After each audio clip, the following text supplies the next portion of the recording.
Ilang beses ko bang sasabihin sa'yo, Juliet, na tong coaching to dapat laging malinis, walang alikabok. Alam mo namang masama sa akin yung alikabok ko.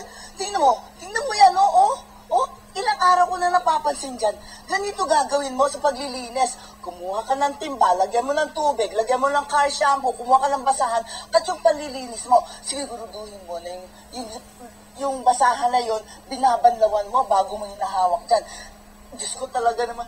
Ngayon, ayan, nauubo na naman ako, nahatsing na naman ako. Diyos, huwag ka magpunas niyan habang nandito ako. Dapat kanina mo pa yung ginawa.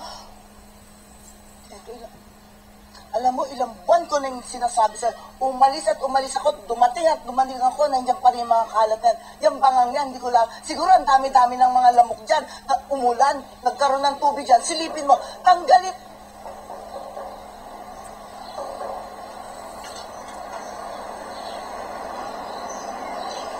Anong kailangan mo? Good afternoon po, tita. Hinahanap ko po si Jade. Andiyan po ba siya? Sino ka? Ako po si Baste. Kaibigan po ako ni Jade. Anong kailangan mo? Dadalawin ko lang po sana siya. Wala siya. Umalis ka na. Ha? Ang sabi po niya sa akin, hindi daw po siya alis ngayong araw. Bingi ka ba? Hindi mo ako narinig? Umalis ka na. Sorry po.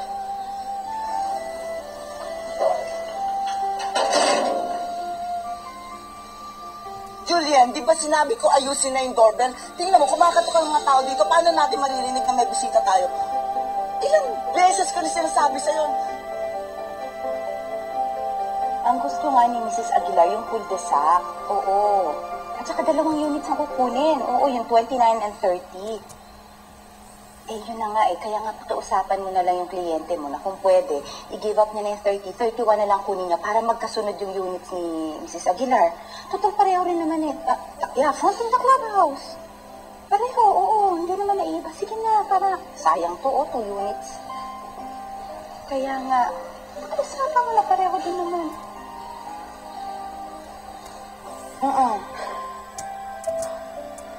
Bigyan na lang natin ng konting discount para pumayag. Len!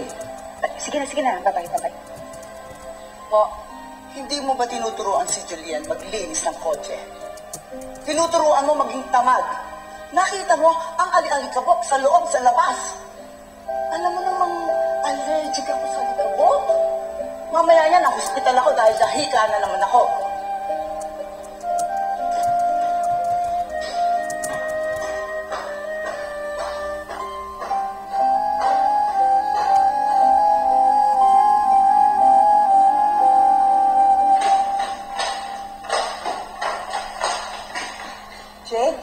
Jade, saan ka pupunta? Ha? Si Baste, sa labas. Ha? Di ba sinabi ko sa'yo na huwag mo siyang papupuntahin dito? Lynn,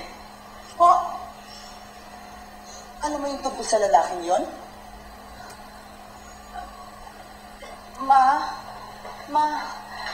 Sinabihan ko naman siya na huwag niyong papupuntahin dito. Yun lang. Huwag papuntahin. Konsentidor ka talaga. Wala kang pakialam sa buhay ng anak mo kahit masira. Lola, wala naman po kami ginagawang masama ni Baste Paano ako nakakasiguro? Layuan mo yung lalaking yun. Kung hindi, patitigilin kita sa pag-aaral. At huwag kang magkakamaling makipagkita doon ng patago. Mababantayan kita. Marami akong koneksyon.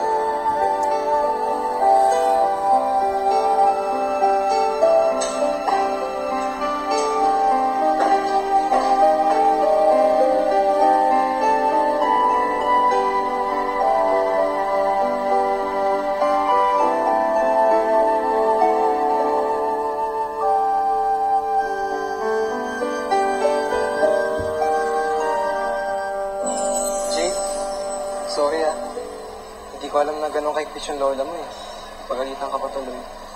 Ako, hindi ko nga alam kung bakit siya nag-pick ng gano'n. Pero alam mo, parang rin naman yun sa'yo Siguro, gusto ka lang na talaga mag-focus sa pag-aaral. Pinababayaan ko ba? Hindi naman, di ba? Kasi, anong gagawin natin? Siguro, mas mabuti pang iwasan na lang natin isa't isa. Baka patigilin ka pa sa pag-aaral niyan eh. Kaya mo hindi tayo mag-usap. Hindi. Anong gagawin natin, di ba?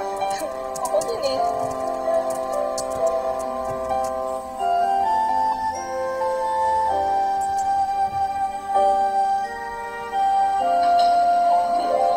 Jade!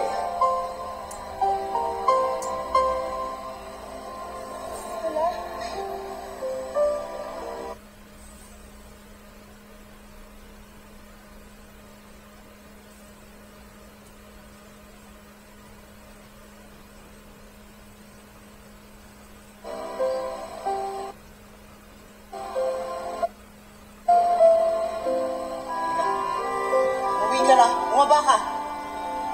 Baba!